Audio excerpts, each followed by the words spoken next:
इस 21 साल के लड़के को एक ऐसी जेल में लाया जाता है जहां कानून नहीं सिर्फ ताकत चलती है, जहां हर कैदी खून से अपनी पहचान बनाता है। जेल के अंदर आते ही सब कैदी उसकी जान के दुश्मन बन जाते हैं, लेकिन उन्हें क्या पता था कि जिस लड़के से वो पंगा ले रहे हैं वो असल में उन सब का बाप निकलने वाला है। तो कहानी की शुरुआत में हमें एक पुलिस वैन दिखाई जाती है जो कुछ कैदियों को लेकर सीधा चाइना की एक जेल में पहुंचती है। इस जेल में कोई आम कैदी नहीं रहते, बल्कि ऐसे ऐसे कैदी रहते हैं जो सबसे खतरनाक क्रिमिनल्स होते हैं। जो कोई भी कैदी उनके सामने कमजोर दिखता है वो उसे जान से मार डालते हैं। और आज भी कुछ कैदी इस जेल में लाए जाते हैं, जिनमें एक 21 साल का कम उम्र कैदी रिकी भी शामिल था। उसे इस जेल में इसलिए लाया गया क्योंकि उसने एक आदमी को बेरहमी से मार डाला था। रिकी को इस जेल में पूरे 10 साल की सजा सुनाई गई थी, लेकिन उसकी उम्र कम होने की वजह से उसे इस जेल में पूरे 5 साल बिताने थे। जैसे ही रिकी मेटल डिटेक्टर से गुजरता है, वहाँ रेड अलर्ट आना शुरू हो जाता है, जिसे देखकर गार्ड्स उसे रोककर उसकी चेकिंग करने लगते हैं। यहाँ चेक करने के बाद भी उन्हें रिकी के पास से कुछ भी नहीं मिलता, लेकिन मेटल डिटेक्टर अभी भी बार बार दिखा रहा था कि उसके पास कोई तो लोहे की चीज मौजूद है। इसलिए वो गार्ड्स उसे एक एक्सरे मशीन के पास ले जाते हैं। जैसे ही मशीन चालू होती है तो वहाँ उसके सीने पर एक नहीं बल्कि पूरी की पूरी 5 गोलियां फंसी हुई थीं, और इन्हीं गोलियों को मशीन डिटेक्ट कर रही थी। ये देखकर वहाँ मौजूद गार्ड्स एकदम से चौंक जाते हैं कि भला ऐसे कैसे हो सकता है कि एक आम इंसान के सीने के अंदर 5 गोलियां फंसी हों, लेकिन फिर भी वो बिल्कुल सही सलामत खड़ा हो। वो गार्ड उससे कहता है कि तुमने इन गोलियों को निकलवाया क्यों नहीं। आगे से रिकी उसे बताता है कि ये गोलियां मेरी बॉडी के लिए एक पावर है, इसलिए मैंने इन्हें नहीं निकाला। फिर हमें दिखाया जाता है कि यह जेल असल में 4 अलग अलग ब्लॉक्स में बटी हुई है, और हर ब्लॉक पर एक खतरनाक कैदी का राज होता है। ये चारों अपने अपने हिस्से के बादशाह होते हैं, जो चाहे करते हैं, जिसे चाहे सजा देते हैं। हर सेल का लीडर अपने इलाके में किसी को सांस भी अपनी मर्जी से लेने नहीं देता, और जेल का हर एक कोना डर, खून और जुल्म से भरा हुआ है। सुबह होते ही सब अपने कामों में लगे हुए थे। तभी वहाँ एक कैदी आता है जिसका नाम सैमुअल था, जो वेस्ट ब्लॉक का लीडर था। वह आते ही वहाँ एक बूढ़े कैदी विंग को पीटने लगता है, क्योंकि उसने उसका कहना नहीं माना था, इसलिए वह उसे वहाँ पीट डालता है। दरअसल ये आदमी अपनी पूरी जिंदगी इस जेल में बिता चुका था, और उसे इस जेल से बाहर जाने की कोई भी उम्मीद नहीं नजर आ रही थी, क्योंकि उसे पता था कि वो इन जालिम और बेरहम कैदियों के बीच ज्यादा देर तक जिंदा नहीं बच पाएगा। इसलिए उसने जेल में ही एक छोटा सा खिलौना अपने बेटे के लिए बनाया, ताकि वो अपने बेटे को एक आखिरी तोहफा दे सके। लेकिन इसी दौरान वो खिलौना सैमुअल उठा लेता है। वो बूढ़ा कैदी अपना खिलौना उससे वापस मांगता है, क्योंकि ये खिलौना उसने अपने बेटे के लिए बहुत मेहनत से बनाया था। लेकिन तभी सैमुअल वो खिलौना उसके सर पर दे मारता है, जिससे वो नीचे जा गिरता है और उसके खिलौने के टुकड़े टुकड़े हो जाते हैं। सैमुअल उसे धमकी देता है कि अगर आज के बाद मुझसे पंगा लिया तो जान से मार डालूंगा। यहाँ वो बूढ़ा उसके ताने सुन सुनकर पूरी तरह तंग आ चुका था, और अब उसके दिल में सैमुअल के लिए एक बदले की आग भड़क उठती है। इसलिए वो खिलौने का टूटा हुआ टुकड़ा उठाकर उसकी तरफ भागता है, लेकिन सैमुअल का चमचा उसके आगे अपनी टांग अड़ा देता है, और मौके पर ही सैमुअल वो खिलौना उठाकर जोर से उसके मुंह पर दे मारता है, जिससे वो वहीं तड़पने लगता है। उसकी दर्दनाक चीखें सुनकर गार्ड वहां आ जाता है, लेकिन इससे पहले कि वो गार्ड उसे उन दरिंदों से बचाता, वो उल्टा उन्हें उसे और पीटने के लिए कहकर चला जाता है। सैमुअल अपने चमचों के साथ दिलेरी से आगे जा ही रहा था, तभी रिकी आकर उसके पैर पर लात दे मारता है, जिससे उसका मुंह सीधा नीचे पड़ी नुकीली कीलों के आर पार हो जाता है, और वो कीलों की लकड़ उसकी आंख फोड़कर रख देती है। इसी दौरान उसका चमचा आकर रिकी पर हमला करने ही वाला था, लेकिन जब रिकी ने उसकी तरफ घूर कर देखा तो उसके अंदर ऐसा खौफ बैठा कि वो तीनों वहां से उल्टे पैर भाग निकले। यहाँ सैमुअल तो किसी तरह बच गया, लेकिन वो अपनी एक आंख से अंधा हो चुका था, इसलिए अब उसके अंदर बदले की आग भड़क रही थी। वो अब हर हाल में रिकी का काम तमाम करने के लिए अपनी जान लगा देगा, लेकिन बदला लेकर ही रहेगा। इसी दौरान उसका वही चमचा आता है और कहता है कि हमें रिकी को मारने के लिए मैड ड्रैगन की जरूरत होगी, वो उसे हर हाल में मार डालेगा। मैड ड्रैगन इस जेल में सबसे खतरनाक कैदी है, जो किसी को भी जिंदा नहीं छोड़ता। अगर कोई उससे पंगा लेता तो वो उसे अपने एक ही हाथ से खत्म कर देता। मैड ड्रैगन को वार्डन ने अभी के लिए एक काल कोठरी में बंद किया हुआ है, क्योंकि उसने पिछले दिन ही एक कैदी को बेरहमी से मार डाला था। उसी दिन सैमुअल एक गार्ड से डील करता है और कहता है कि आज ही विंग को बताओ कि उसकी सजा और बढ़ा दी गई है, और अब वह इस जेल में पूरे 20 साल और बिताएगा। इसलिए वह गार्ड सीधा उसके पास आता है और बताता है कि अब तुम्हारी रिहाई कैंसिल कर दी गई है, और अब से तुम्हें 20 साल और इस जेल में गुजारने होंगे। ये सुनकर उस बूढ़े कैदी के पैरों तले जमीन ही खिसक जाती है, क्योंकि उसे पता था कि अगर अब वह इस जेल में रहा तो सैमुअल उससे अपना बदला जरूर लेगा और उसे तड़पा तड़पा कर मारेगा। इसलिए वो गार्ड्स के पैर पकड़कर उनसे रिहाई की भीख मांगता है, लेकिन वो गार्ड्स आगे से उल्टा उसे पीट कर वहाँ से चले जाते हैं। इससे पहले कि अब वो और तड़प तड़प कर यहाँ अपनी जिंदगी गुजारता, उसी रात वो अपने आप को फांसी पर लटका कर खत्म कर देता है। ये खबर पूरी जेल में फैल जाती है, और रिकी को भी पता चल जाता है कि जिसकी उसने उस दिन जान बचाई थी वो मारा जा चुका है। जब गार्ड्स उसकी लाश वहाँ से ले जा रहे थे, तब वहाँ रिकी आता है। वो जब विंग के हाथ पर लगी हथकड़ी देखता है तो वो उन गार्ड्स को उसके हाथों से उसे हथकड़ी खोलने के लिए कहता है क्योंकि वो मर चुका है, अब तो उसे आजाद कर दो। तभी रिकी उसकी हथकड़ी को वहाँ आसानी से तोड़ डालता है। ये देखकर वो गार्ड्स हैरान रह जाते हैं कि इतनी मजबूत हथकड़ी कोई आम इंसान कैसे तोड़ सकता है। रिकी विंग का वही खिलौना निकालता है जो उस दिन सैमुअल ने तोड़ा था और जिसे रिकी ने ठीक कर दिया था। वो उस खिलौने को उसकी बॉडी पर रख देता है ताकि उसे थोड़ा सा सुकून मिल सके। अब विंग को मरता देखकर उसका दिल अंदर से टूट जाता है और एक बार फिर से रिकी के अंदर बदले की आग भड़क जाती है और अब वो सैमुअल से विंग का बदला लेकर ही रहेगा। अगली सुबह सब कैदी नहाने के लिए आते हैं। जब रिकी नहा रहा था तब वहाँ सैमुअल आकर उसे घूर घूर कर देखने लगता है और इसी दौरान वहाँ वो सांड कैदी मैड ड्रैगन आ जाता है। वो सीधा आकर उसके मुंह पर मुक्का दे मारता है और रिकी गुब्बारे की तरह उछलता हुआ एक कोने पर जा गिरता है। लेकिन आगे से रिकी भी एक तूफान की तरह उठ खड़ा होता है और उसके पेट पर इतने जोर का मुक्का मारता है कि उसका पेट अंदर से फटकर बाहर आ जाता है और वो मौके पर ही मारा जाता है। ये देखकर सैमुअल एक कील को लेकर सीधा रिकी के हाथ के अंदर घुसा देता है, लेकिन आगे से रिकी भी उसकी सब उंगलियों को एक तीली की तरह तोड़ देता है। अब रिकी का बदला लेने का वक्त आ चुका था और वो मौके का फायदा उठाकर एक मुक्का सीधा सैमुअल के पेट से आर पार कर देता है और आखिरकार सैमुअल का काम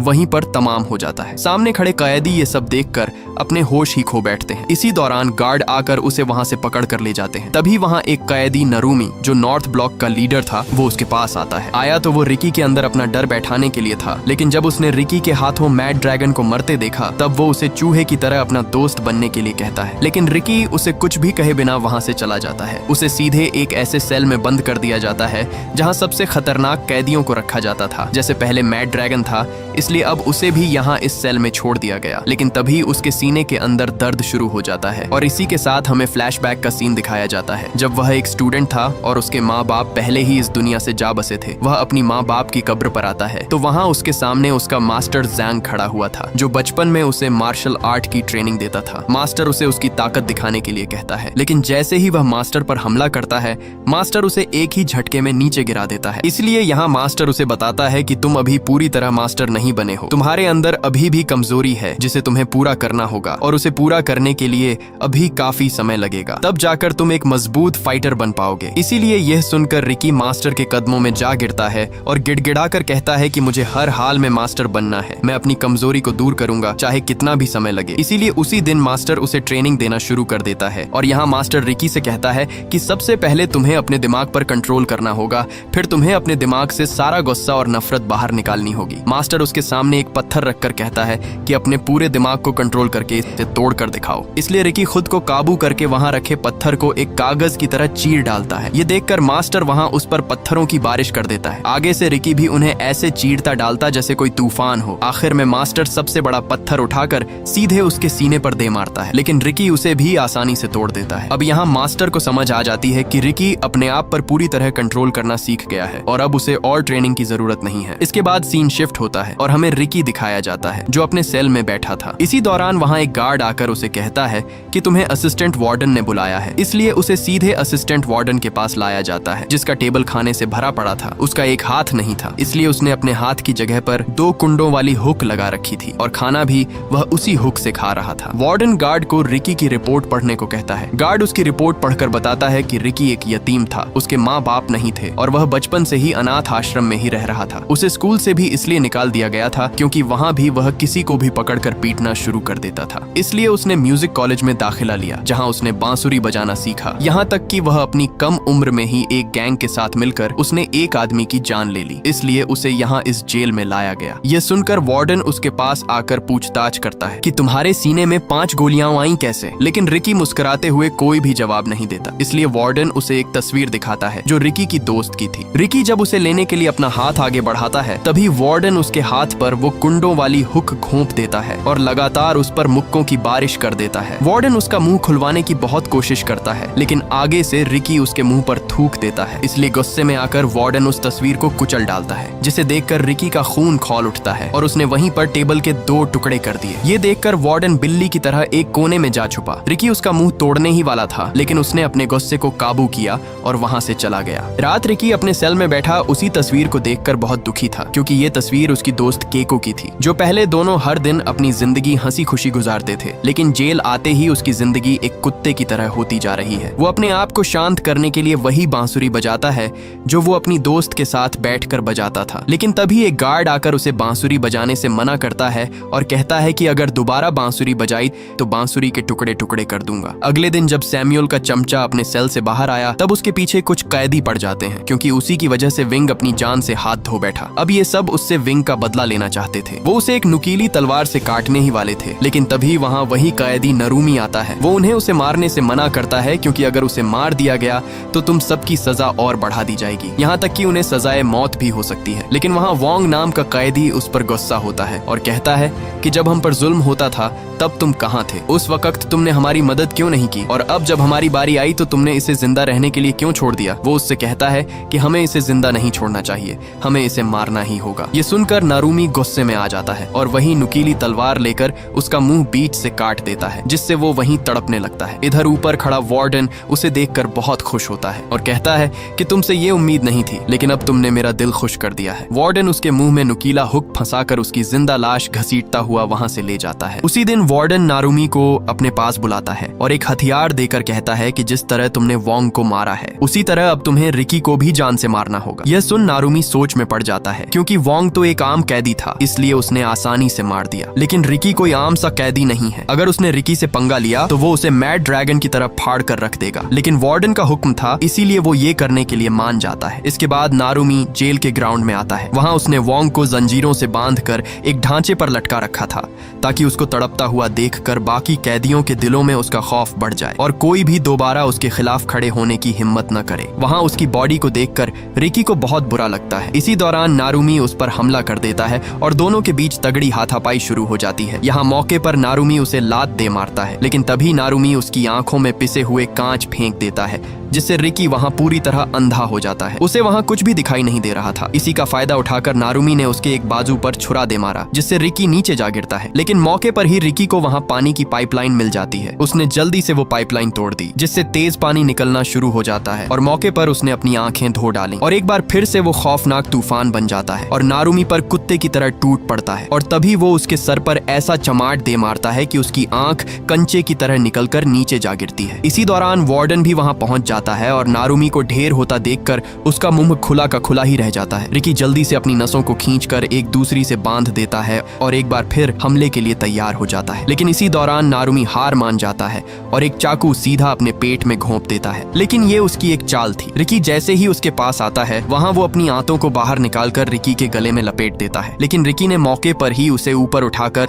उसके सर पर ऐसा मुक्का दे मारा कि उसके सर की सब हड्डियों का कीमा बन गया और उसका काम वहीं पर तमाम हो जाता है। इसके बाद रिकी वोंग की बॉडी नीचे उतारता है। वो सब उसे उठाने की कोशिश करते हैं, लेकिन तब तक देर हो चुकी थी और वोंग वहाँ अपना दम तोड़ चुका था। इसलिए ये देखकर रिकी सब कैदियों से कहता है कि इस बेकसूर की मौत का जिम्मेदार वार्डन ही है, उसे जान से मार डालो। इसलिए सब कैदी उस पर एक तूफान की तरह भागते हैं और उसे मारने के लिए अपना हल्ला बोल देते हैं। लेकिन तभी वहाँ कोई एक कैदी को पकड़कर उसका सर फोड़ देता है। ये देखकर सब एकदम से चौंक जाते हैं। दरअसल ये तीनों अपने अपने सेल के लीडर थे और अब यही 3 बच गए थे, क्योंकि चौथा कैदी नारुमी मारा जा चुका था। पहले कैदी का नाम चैंग, जो एक लड़की थी, उसमें एक ऐसी ताकत थी जिससे वो एक जगह से दूसरी जगह आसानी से पहुंच जाती थी। दूसरे कैदी का नाम कितामा था और तीसरा कैदी ब्रैंडन था। यहाँ वार्डन रिकी से कहता है कि अगर तुम्हारे अंदर हिम्मत है तो इन तीनों को मार कर दिखाओ। रिकी के सब साथी भी उसे कहते रहे कि इन सबको मार डालो, लेकिन रिकी आगे से कुछ भी नहीं बोलता और सीधा वोंग की लाश को उठाकर वहाँ से जाने लगता है। वार्डन उसे एक ऑफर देता है और कहता है कि मैं तुम्हें नॉर्थ सेल का लीडर बनाना चाहता हूँ, क्योंकि नारुमी मारा जा चुका है, इसलिए अब मैं उसकी जगह तुम्हें रखना चाहता हूँ। मैंने तुम जैसा ताकतवर कैदी आज तक नहीं देखा। लेकिन रिकी आगे से उसे कुछ भी नहीं कहता, क्योंकि वो उसके इशारों पर नाचने वाला सांप बनना नहीं चाहता था। वो अब पूरी तरह टूट चुका था, क्योंकि उसी की वजह से सब उसके साथ ही अपनी जान से हाथ धो बैठे। दूर बैठा एक लड़का जो इस जेल में कैदी था, वो रिकी को देख रहा था। जब रिकी एक पत्ते से धुन बजाता है, तब वो लड़का भी पत्ते से धुन बजाने की कोशिश करता है, लेकिन कई कोशिश के बाद भी वो धुन नहीं बजा पाता। तभी रिकी उसके पास आकर बैठ जाता है और उसे धुन बजाना सिखाता है। लेकिन इसी दौरान वो लड़का आगे से रोने लगता है। रिकी उससे कहता है कि तुम रो क्यों रहे हो, आखिर वजह क्या है? तब वो लड़का अपना मुंह खोलता है तो वहाँ उसकी आधी जबान कटी हुई थी। दरअसल वार्डन का एक राज था जो सिर्फ उसे ही पता था, इसलिए वार्डन ने अपना राज छुपाने के लिए उसकी जबान ही काट दी। यह देखकर रिकी के अंदर वार्डन से बदला लेने की आग और भी बढ़ जाती है। रिकी उसे अपनी वो बांसुरी दे देता है। जैसे ही वो उस बांसुरी को बजाता है, तब वो बांसुरी बजने लगती है, जिसे देखकर वो बहुत खुश होता है। खुशी के बदले में वो लड़का रिकी को कुछ पत्ते देता है ताकि वो भी उन पत्तों से बांसुरी बजा सके। लेकिन जब रिकी उन पत्तों को देखता है तो उसे शक पड़ जाता है क्योंकि वो पत्ते नशा बनाने के लिए इस्तेमाल होते हैं और हकीकत में सब सेल के लीडर इन पत्तों को बेच के काफी तगड़ा पैसा छाप रहे थे। रिकी उससे पूछता है कि ये पत्ते तुम्हें कहाँ मिले। वो उसे बताता है कि मैंने ये पत्ते वेस्ट ब्लॉक से लिए थे। इधर वही लड़की उन्हें ऊपर से छुपकर देख रही थी क्योंकि वही थी वेस्ट ब्लॉक की लीडर जो सबको ये पत्ते बेचती थी। वो लड़की सीधा एक कमरे में आकर अपने दोस्तों को सब कुछ बताती है कि हमारा पोल खुल चुका है क्योंकि उस लड़के ने उन पत्तों के बारे में रिकी को बता दिया है। इसलिए वो उस लड़के को अपने पास बुलाती है और वहाँ एक लीडर उसे एक चाकू देकर कहता है कि तुम्हें आज रात रिकी का काम तमाम करना होगा, नहीं तो कल सुबह तुम जिंदा नहीं उठ पाओगे। लेकिन आगे से वो लड़का उसे साफ साफ मना कर देता है। इसलिए गुस्से में आकर वो लड़की उसे बेरहमी से मार डालती है। उन्होंने उसकी लाश जेल के बीच रख दी थी और सब कैदी वहाँ उसकी लाश को देखकर बहुत डरे हुए लग रहे थे। जब रिकी को ये पता चलता है तो वो सीधा उसकी लाश के पास आता है। वहाँ उसकी बॉडी को उन जालिमों ने पीस डाला था। लाश के पास आते ही रिकी को वही बांसुरी पड़ी मिलती है जो उसने उस दिन उस लड़के को दी थी। रिकी अपने साथी को मरता देखकर उसके अंदर गुस्सा उभर आता है। इधर वार्डन को भी उस लड़की के काले करतूत पता चल चुके थे जिससे वो उस पर बहुत गुस्से होता है। दूसरी तरफ रिकी ने पूरे का पूरा उन पौधों का बाग ही जलाकर राख कर डाला। वो लड़की वहाँ भाग कर आती है लेकिन तब तक देर हो चुकी थी और उसके सब पौधे जलकर वहाँ राख बन गए थे। रिकी गुस्से से उसे कहता है कि जिस तरह तुमने मेरे साथी को मारा है उसी तरह मैं भी तुम्हें तड़पा तड़पा कर मारूंगा। उन दोनों के बीच लड़ाई शुरू होने ही वाली थी कि तभी वो लड़की गोली की तरह भागकर उसे ऐसा मुक्का दे मारती है। वो उड़ता हुआ सीधा एक दीवार के साथ जा लगता है। इधर जब जेल के अंदर सब कैदियों को पता चलता है कि बाहर आग पूरी तरह फैलती जा रही है, इसलिए सब कैदी मौके का फायदा उठाकर वहां से बाहर भागने लगते हैं। सब कैदी अपनी आजादी के लिए उस बिल्डिंग से बाहर नीचे भाग जाते हैं क्योंकि उनके पास यही एक आखिरी मौका था इस जेल से भागने का। दूसरी तरफ वार्डन को भी सब पता चल जाता है, इसलिए वो उस गार्ड पर बहुत गुस्से होता है। लेकिन तभी एक गार्ड आकर उसे बताता है कि कल वार्डन यहाँ आ रहा है। ये खबर सुनकर असिस्टेंट वार्डन के होश ही उड़ जाते हैं क्योंकि अगर वार्डन कल यहाँ आ गया तो सब कैदियों के साथ साथ उसकी भी कुत्ते की तरह धुलाई होने वाली थी। इधर रिकी भी पूरी तरह अपनी हिम्मत हार जाता है लेकिन तभी उसके जहन में उसके मास्टर की बात आती है। उसके मास्टर ने उसे कहा था कि जब तुम्हें महसूस हो कि तुम अपने दुश्मन के सामने हारने वाले हो तब उसे कभी भी अपनी असली ताकत का एहसास मत होने दो, बल्कि उसे यह यकीन दिला दो कि तुमने हार मान ली है, जिससे वो थोड़ा ठंडा पड़ जाएगा और तब तुम अपनी सब ताकत एक ही जगह पर इकट्ठी कर लो और मौके का फायदा उठाकर उस पर हमला कर दो। और रिकी भी ऐसा ही करता है और वो दोबारा से उसके सामने हमले के लिए तैयार खड़ा हो जाता है। लेकिन तभी वही कैदी ब्रैंडन वहां आ जाता है। वो रिकी पर रस्सियों से हमला करने लगता है क्योंकि उसके पास रस्सी फेंकने की एक बहुत खतरनाक ताकत थी। उसने उन रस्सियों के कोने पर एक बड़ी सी नुकीली कील लगाई हुई थी जो सबके शरीर के आर पार हो जाती है। तभी उसने एक के बाद एक हमला कर करके रिकी की बॉडी नुकीली कीलों से सील दी। इसी दौरान वहाँ वो कैदी कितामा आकर उसे पकड़ लेता है। वो उसे मारने ही वाला था कि इसी दौरान वहाँ अलार्म बजने लगता है और सबको अपने अपने सेल के अंदर जाने के लिए कहा जाता है और जो नहीं जाएगा उसे गोलियों से भून दिया जाएगा। लेकिन कितामा भी उनकी एक बात नहीं सुनता और रिकी से बदला लेकर ही जाने वाला था, इसलिए गार्ड्स उस पर गोलियों की बरसात कर देते हैं और मौके पर ही वो सब वहाँ से भाग निकलते हैं। कितामा रिकी को एक सेल के अंदर ले आता है। सेल के अंदर आते ही उसका दरवाजा बंद हो जाता है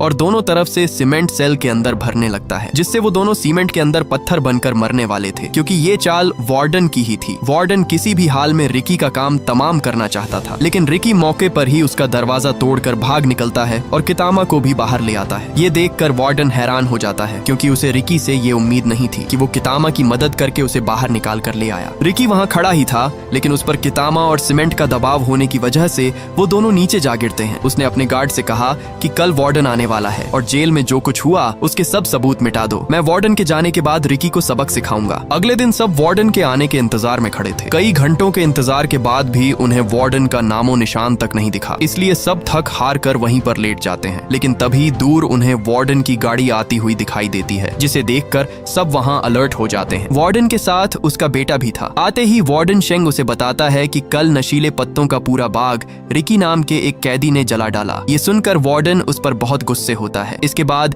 शेंग उसे रिकी के पास ले आता है जहाँ रिकी एक सेल में बंद था और उसकी पूरी बॉडी सीमेंट से जकड़ी हुई थी। लेकिन तभी रिकी ने अपनी बॉडी से सब सीमेंट की परात तोड़ दी और मौके पर ही उसने वार्डन के गले को दबोच लिया। लेकिन इससे पहले वो उसे वहां मार डालता तभी एक दीवार तोड़कर कितामा उस पर हमला कर देता है। कितामा उसके हाथों को जेल की मोटी सलाखों के अंदर दबोच देता है और उस पर लगातार मुक्कों की बारिश कर देता है। एक के बाद एक मुक्का रिकी की कमर तहस नहस कर देता है। रिकी ने उस दिन उसकी जान बचाई लेकिन उसने उस पर जरा भी रहम नहीं किया। कितामा उसका सर दबाकर फोड़ने ही वाला था, तभी उसने अपनी पावर दिखाई और उसके गले पर ऐसा मुक्का मारा कि उसका गला फट कर बाहर आ गया। मौके पर रिकी ने उसके हाथ पर ऐसा वार किया कि उसकी सब उंगलियां बिखर कर नीचे जा गिरी और कितामा वहीं पर मारा जाता है। ये देखकर वार्डन ने ऊपर से हाइड्रोलिक प्रेस चालू कर दी, जिसे रिकी रोकने की बहुत कोशिश करता है, लेकिन तभी वार्डन उसे एक जोरदार बिजली का झटका दे मारता है, जिससे तड़प कर वो नीचे जा गिरा। वो हाइड्रोलिक प्रेस भी तेजी से उसके ऊपर आ रही थी, लेकिन इसी दौरान वो हाइड्रोलिक प्रेस अचानक ऊपर जाने लगती है। तब हमारे सामने कितामा आता है, जो अभी भी जिंदा था। उसने उस हाइड्रोलिक प्रेस को ऊपर दबा कर रखा हुआ था, क्योंकि उसके दिल में रिकी के लिए रहम आ गया था, क्योंकि रिकी ने भी उस दिन उसकी जान बचाई थी। इसी का फायदा उठाकर रिकी दरवाजा तोड़कर बाहर निकल आता है। वो तुरंत हाइड्रोलिक प्रेस को रोकता है और कितामा को बाहर आने को कहता है, लेकिन कितामा इतना जख्मी हो चुका था कि वो अपने पैर हिला भी नहीं पा रहा था। और यहाँ कितामा अपनी हिम्मत हार जाता है और वो हाइड्रोलिक प्रेस उसे कुचल डालती है। मरते वक्त कितामा से एक फोटो उड़कर आती है। जब रिकी उसे देखता है तो उस तस्वीर में कितामा और उसकी माँ थी। ये देख रिकी वार्डन पर अपना गुस्सा निकालता है, इसलिए वार्डन एक और बटन दबा देता है और रिकी दोबारा से एक गड्ढे में जा गिरता है। इसके बाद रिकी को एक बड़ा सा गड्ढा खोदकर उसे उसके बीच जंजीरों से बांध कर रखा हुआ था। तभी वार्डन वहां आकर कहता है कि सब कैदी एक एक करके रिकी के ऊपर मिट्टी फेंकना शुरू कर दें, लेकिन वहां खड़े 2 कैदी उसे साफ साफ मना कर देते हैं कि हम रिकी पर ये जुल्म नहीं करेंगे। ये देखकर वार्डन उन्हें वहीं पर गोलियों से भुनवा देता है, इसलिए डर की वजह से सब कैदी एक एक करके उस पर मट्टी डालने लगते हैं। तभी वार्डन उससे कहता है कि अगर तुम पूरे 7 दिन तक इस गड्ढे में जिंदा रहे तो तुम्हें हम आजाद कर देंगे। इसी दौरान वार्डन जेंग वहां उस गड्ढे में एक बांस ठोक देता है, ताकि जब उसकी बॉडी नीचे दफनाई जाए तो वो सिर्फ इस बांस से सांस ही ले सकेगा। रात रिकी के सब दोस्त गहरे सदमे में थे, क्योंकि उन्हीं के हाथों उनका साथी गड्ढे में दबा दिया गया। इधर बाहर वही कैदी आते हैं जो ईस्ट और वेस्ट ब्लॉक के लीडर थे। वो वहां उस बांस के अंदर एक चीज फंसा देते हैं ताकि रिकी सांस न ले सके और वो नीचे ही मारा जाए। लेकिन उन दोनों के जाते ही पीछे से रिकी उस बांस को 2 हिस्सों में तोड़ देता है। इसके बाद हमें दिखाया जाता है कि एक दिन उसकी दोस्त केइको अपने स्कूल से घर वापस जा रही थी। इसी दौरान उसे वहां दूर बैठे कुछ गुंडे दिखाई देते हैं जो उसे पकड़ने के लिए उसका इंतजार कर रहे थे। ये देखकर वो भागने के लिए जैसे ही पीछे मुड़ती है, तब वहां उसे दूसरा गुंडा पकड़ लेता है और उसे सीधा एक कोठरी में लाकर बंद कर देते हैं। उन गुंडों का बॉस केइको से अपना बदला लेना चाहता था, क्योंकि एक दिन केइको की वजह से ही रिकी ने उसकी अच्छी खासी धुलाई कर दी थी। वो उसे वहां मारने ही वाला था कि तभी वो मौके का फायदा उठाकर वहां से भाग निकलती है और वो भागकर सीधा एक बिल्डिंग से कूद जाती है और केइको वहीं पर मारी जाती है। जब रिकी को ये पता चलता है तो उसका दिल अंदर से चूर चूर हो जाता है। वो जैसे तैसे करके उस आदमी को ढूंढ लेता है जिसने उसकी दोस्त की जान ली। आगे से वो आदमी भी उस पर लगातार गोलियां चलाता है, लेकिन रिकी को जरा भी फर्क नहीं पड़ता। उल्टा रिकी उसकी टांग तोड़कर उसका सर फोड़ देता है और वो मौके पर ही मारा जाता है। और यही रिकी का जुर्म था जिसकी वजह से उसे उस खतरनाक जेल में बंदी बनाया गया। दूसरी तरफ उसके 7 दिन पूरे हो चुके थे। उसी दिन रिकी को उस गड्ढे से बाहर निकाला जाता है। वार्डन को यकीन था कि वो मर चुका होगा, लेकिन जैसे ही उसे बाहर निकाला गया तो वहां उसकी सांसें चल रही थीं। ये देखकर वार्डन के होश ही उड़ जाते हैं, इसलिए रिकी को दोबारा से नुकीलेदार सरियों के अंदर फंसा दिया गया। वार्डन उससे उसकी ताकत के बारे में पूछता है कि ऐसी कौन सी ताकत तुम्हारे अंदर है जो तुम मट्टी के अंदर बिना सांस के जिंदा रहे। लेकिन रिकी भी आगे से अपना मुंह नहीं खोलता, इसलिए वहां वही लड़की आती है। उसने अपने हाथ में बहुत सारे ब्लेड रखे हुए थे। वो उन सारे ब्लेडों को रिकी के मुंह के अंदर दबाकर ऊपर से टेप लगा देती है और एक के बाद एक लगातार तमाचे उसके मुंह पर दे मारती है, जिससे रिकी का मुंह खून से लालो लाल हो जाता है। इसी दौरान वार्डन आकर उसके मुंह से टेप उतार देता है, लेकिन आगे से रिकी सब ब्लेड उसके मुंह पर फेंक देता है और सब ब्लेड वार्डन के मुंह के अंदर धंस जाते हैं। इसलिए एक बार फिर से उसे एक खाली काल कोठरी में डाल दिया जाता है। उसी दिन वहां एक कैदी छुपकर उसे खाना देने आता है। वो खाना देकर वहां से जाता ही है कि तभी पीछे से उसे वही कैदी देख लेता है जो नारुमी का चमचा था और उसी दिन वो वार्डन को उसके सेल के अंदर ले आता है। अंदर आते ही वार्डन उस कैदी को मारकर उसे घसीटता हुआ सीधा रिकी के सेल के पास आता है, लेकिन जब वो रिकी के सेल के अंदर देखता है तो वहां से रिकी गायब था, सिर्फ जंजीर ही पड़े हुए थे। दरअसल रिकी ऊपर छत के साथ चिपका हुआ था। वार्डन जैसे ही अंदर आता है तो वहां रिकी मौके पर वार्डन को पीट डालता है। रिकी जब बाहर आकर उस कैदी को देखता है तो वहां वो मर चुका था, जिसे देखकर उसका खून खोलने लगता है। ये देखकर वार्डन वहां से भागता है, लेकिन नीचे आते ही सब कैदी उसे घेर लेते हैं और इसी दौरान वहां सब गार्ड्स और कैदियों के बीच जंग शुरू हो जाती है। इधर वार्डन पूरी जेल की जांच कर रहा था, लेकिन उसे दूसरी तरफ होती जंग के बारे में कोई खबर नहीं थी। इसी दौरान वहां एक कैदी ने उसकी पीठ पीछे कुछ उल्टा बोल दिया, जिसे सुनकर वार्डन को हजम नहीं हुआ और उसने बेरहमी से उस कैदी का बाजू काट डाला ताकि आइंदा कोई भी उसके बारे में ये गलती न करे। इसी दौरान वहां रिकी आ जाता है। ये देखकर वार्डन ने तुरंत उस पर गोली चला दी, लेकिन आगे से रिकी ने वार्डन सेंग को आगे कर दिया और गोली सीधा उसे जा लगी, जिससे उस वार्डन का पेट गुब्बारे की तरह फूलकर फट जाता है। इसी दौरान वहां वो लड़की पहुंच जाती है। वो रिकी पर हमले पे हमला कर देती है। उसका साथी ब्रैंडन भी रिकी पर नुकीली कीलें फेंकता है, जिससे रिकी वहां गर्म उबलते हुए पानी पर जा गिरता है और वो वहां बुरी तरह तड़पने लगता है। वो लड़की उस पर अपनी टांग से हमला करती है, लेकिन मौके पर रिकी उसकी टांग को उस उबलते हुए पानी के अंदर घोंप देता है और वहीं पर उसकी वो टांग तोड़ डालता है। ये देखकर ब्रैंडन अपनी जान बचाकर वहां से भागता है, लेकिन पीछे से वार्डन उस पर गोली चला देता है और वो भी वहीं पर फट जाता है। यहाँ वार्डन और रिकी दोनों आमने सामने खड़े थे। तभी रिकी उड़ता हुआ उसे ऐसी लात मारता है जिससे वो सीधा एक दीवार के साथ जा टकराता है, लेकिन इसी दौरान वो वार्डन वहां कांपने लगता है और देखते ही देखते वो वार्डन वहां एक बहुत बड़े मॉन्स्टर में बदल जाता है। और यहाँ हमें पता चलता है कि रिकी की तरह वार्डन के पास भी एक खास किस्म की ताकत थी जो उसे एक खतरनाक मॉन्स्टर में बदल देती है। पहले तो वो मॉन्स्टर रिकी को बुरी तरह पीट डालता है, लेकिन मौके पर रिकी अपने दिमाग से काम लेता है और उसे उठाकर सीधे पास चलते ग्राइंडर में फेंक देता है और उसे जोर से ग्राइंडर के अंदर दबाकर उसका कीमा बना डालता है और आखिर में रिकी उसका बचा हुआ सर उठा लेता है। दूसरी तरफ सब कैदी और गार्ड्स एक दूसरे की धुलाई कर रहे थे। इसी दौरान रिकी वहां आकर सबको वार्डन का कटा हुआ सर दिखाता है और कहता है कि तुम सब आजाद हो। रिकी उस सर को दूर फेंकता है और भागकर उस जेल की दीवार को बीच से टुकड़ों में तोड़ डालता है और यहाँ रिकी के साथ साथ सब कैदी भी आजाद हो जाते हैं और ये मूवी यहीं पर एंड हो जाती है। अगर ये वीडियो आपको अच्छी लगी तो इस वीडियो को लाइक और हमारे चैनल को सब्सक्राइब कीजिएगा।